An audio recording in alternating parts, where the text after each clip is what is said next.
The Israeli government wants to claim they're just going after Hamas, yet they let settlers kill innocent Palestinians and take their land.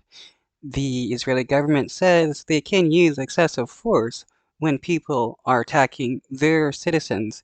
Does this mean that the Palestinians get to use excessive force against Israeli settlers that are trying to kill them and take their land?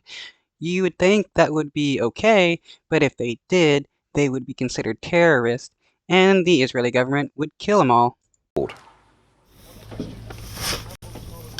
Mansour al-Nassasra wants to take his sheep to his land so they can graze. But he is nervous about another attack by Israeli settlers who are trying to push him out. As you can see, I have to feed the sheep on the street. I want to take them, but I need to check and repair the damage first. We go with Mansour by car to his livestock grazing lands. The Israeli settlers have tried to block the road by digging a trench and piling up earth. Mansour is shocked what he finds.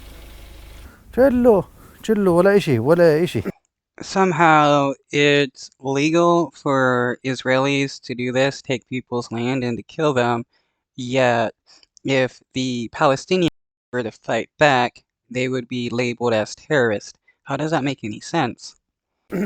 ولا شيء مركب الحمد لله رب العالمين صامدين في كل الأحوال الحمد لله رب العالمين الحمد لله. His car, his belongings broken and strewn across the slope. عاد الجيش والمستوطن. When this was World War II and Nazis were doing the same to Jewish people, did we just sit back and say, oh, the Germans are God's chosen people, they're allowed to do this? Or did we try to stop the Nazis from killing innocent people? This was the army with the settlers. They are like father and son. They beat me. They beat my son. They smashed everything. First, they broke the phones. They stole my ID and they destroyed the sheep pounds and the water pipes. It was on the morning of November the 9th when a group of Israeli settlers protected by the Israeli military came into this area and destroyed places where Palestinians have lived for generations. Okay, so the IDF is helping the Israeli settlers kill people, and we're supposed to believe that the Israeli government is not killing innocent people when the Israeli government is killing innocent people and taking their land.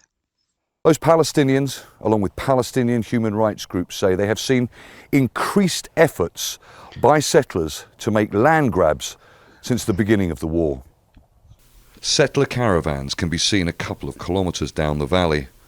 This video shows one of the attacks using bulldozers to destroy the Palestinian farmers' property and force them out. The attacks seem to be led by this man, Tamar Cohen, or Kobe as he's known. He got a government loan in 2013 and established a settlement outpost. Now, if this was Palestinians attacking Israeli citizens and trying to take over the land, they would be mass murdered by Israeli airstrikes and labeled as terrorists. But because it's Israeli settlers, it's somehow supposed to be okay. I guess because their holy book says that the land that Palestinians are on belongs to them. But we did not accept the Germans saying that land belongs to them because their God said so. Abdullah Abu Rahma shows me a map of 7 Palestinian hamlets where farmers have been forced to evacuate since the beginning of the war. Israeli settlers attacked his team of monitors from the Palestinian Authority. They were handcuffed and stripped. The scars and bruising.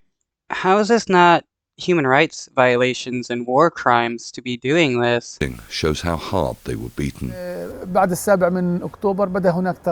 After October the 7th, things began to change. My team members hesitated to flee for half an hour and the settlers came. They kicked everyone out, but when they found out my colleagues didn't live there, they stripped them and beat them for 7 hours. Mansour and the other farmers fought.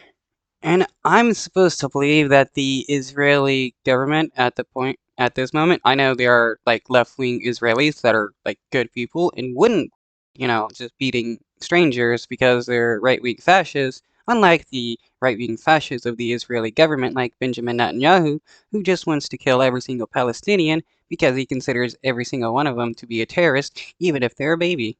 Forced to flee their land in the area, vow to return despite the increasing settler attacks. As we prepare to leave, an Israeli army jeep drives by, a threat and reminder of who wants to take and control this land. They're blatantly obvious about their war crimes, but because they're protected by the United States, they know they can get away with anything they want, because if anything happens, all they have to do is be like, hey, US, come kill these people for us. Charles Stratford, Al Jazeera, Beit Farid.